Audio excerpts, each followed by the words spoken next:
Hola, soy José Ramírez, qué bueno verte. Continuamos con las clases de física elemental. Así que el tema de ahora es magnitudes fundamentales. Un tema muy importante porque ya aprendimos a medir de forma directa y de forma indirecta. Ahora vamos a utilizar las magnitudes que han sido certificadas para poder medir correctamente. Así que iniciamos la clase. Magnitudes fundamentales. Son aquellas magnitudes físicas elegidas por convención que permiten expresar cualquier magnitud física en términos de ella. Gracias a su combinación, las magnitudes fundamentales dan origen a las magnitudes derivadas.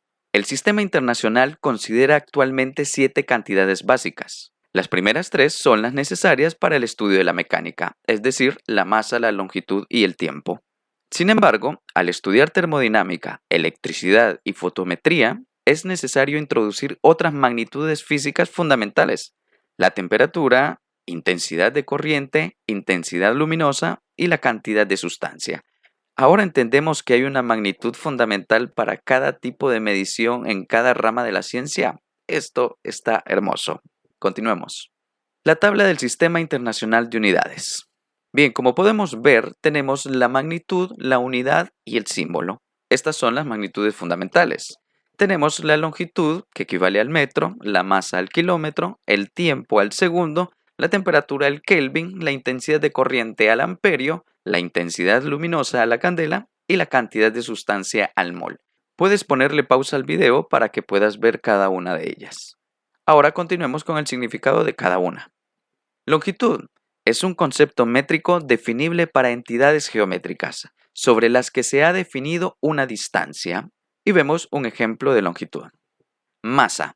En física, masa es una magnitud que expresa la cantidad de materia que contiene un cuerpo. Sí, no es una masa para el pan, sino la cantidad de materia que existe en un cuerpo. Tiempo.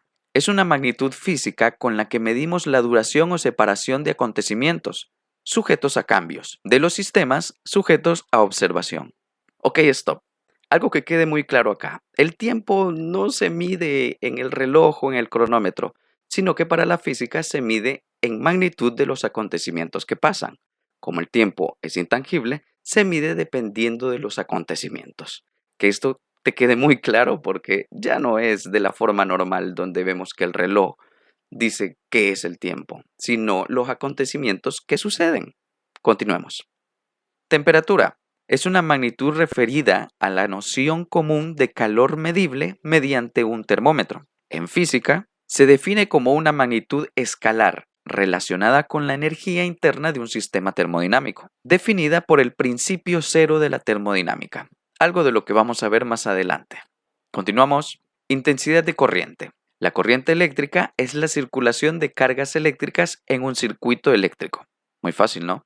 La intensidad de corriente eléctrica es la cantidad de electricidad o carga eléctrica que circula por un circuito en unidad de tiempo.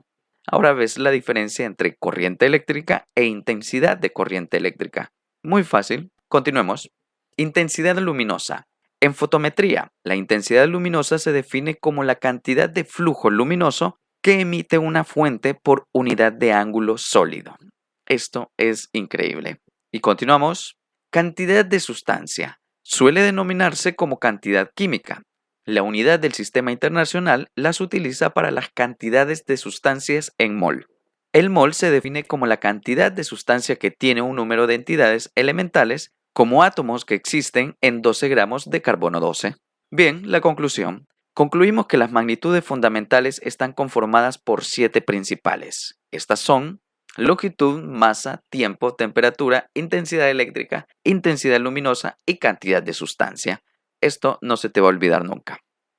Y terminamos. Muy fácil. Ya sabes cuáles son las magnitudes fundamentales. Ya sabes que son 7. Ya sabes su nombre. Ya sabes cuál es su símbolo y cuál es su unidad. Gracias al Sistema Internacional de Unidades, ahora podemos medir nuestra realidad. Continuamos en la siguiente clase, que son las magnitudes derivadas. Chao.